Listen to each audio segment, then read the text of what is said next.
Donc voici la correction du test sur les suites numériques. Premier exercice, on considère UN la suite des nombres impairs. On note U1 est égal à 1, on déduire U2, U3, U4. Donc simplement U2 égale U3 égale U4 égale. Donc je vous rappelle que les nombres pairs, ce sont les nombres 1, 3, 5, 7. Donc U2 ce sera 3, 5 et 7 pour U4. Ensuite, on considère la suite xn, de premier terme x1. Comment se notent les trois termes suivants? Les trois termes suivants, donc ce sera x1, x2, x3, tout simplement. Ensuite, quel est le 10e terme? Donc là, on commence à 1, donc on n'a pas de décalage, donc c'est simplement x10. Ensuite, exercice 3.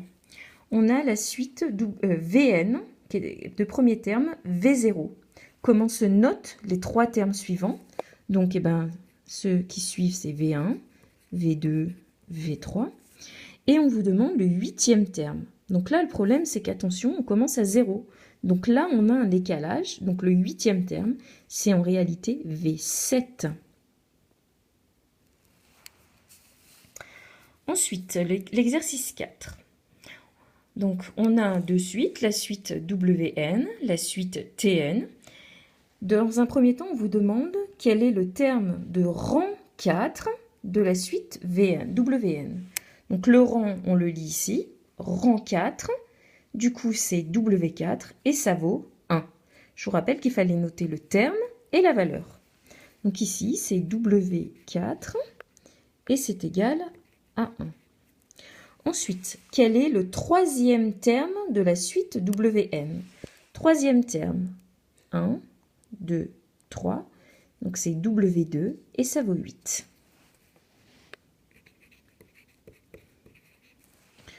Ensuite, quel est le terme de rang 2 de Tn? Donc rang 2, c'est T2 et ça vaut 18. Et quel est le troisième terme de Tn? Premier terme, deuxième terme, troisième terme, c'est T3 et ça vaut moins 30. Ensuite, quel est le terme précédent? Et ce mot est très important, le deuxième terme de la suite WN. Donc, la suite WN, le deuxième terme, 1, deuxième terme, et je cherche le précédent, c'est-à-dire celui qui est avant lui, donc c'est W0, et ça vaut 21.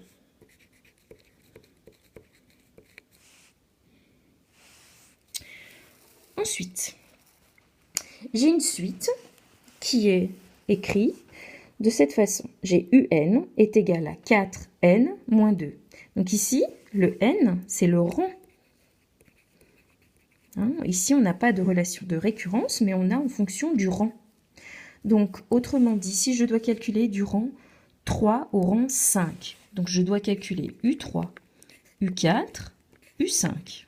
Donc ça, c'est ce que je dois calculer. D'accord? Ensuite, je dois faire 4 fois le rang c'est 3 ici, moins 2. En dessous, je vais faire la même chose, 4 fois le rang, 4, moins 2. Et je vais faire l'autre, 4 fois 5, moins 2. D'accord? Vous voyez bien qu'on a, ici, c'est le rang, ici, c'est pareil, c'est le rang. Et après, vous n'avez plus qu'à calculer. 4 fois 3, 12, moins 2, ça fait 10. 4 fois 4, 16, moins 2, 14. Et 4 fois 5, 20, moins 2, 18. Ok? Donc après, si on doit calculer de rang 15 et son consécutif, donc je dois calculer U15 et U16. Et bien je vais faire pareil. 4 fois 15 moins 2, 4 fois 16, moins 2. 4 fois 15, ça fait 60, moins 2, 58. Après, 4 fois 16, ça fait 64, moins 2, 62.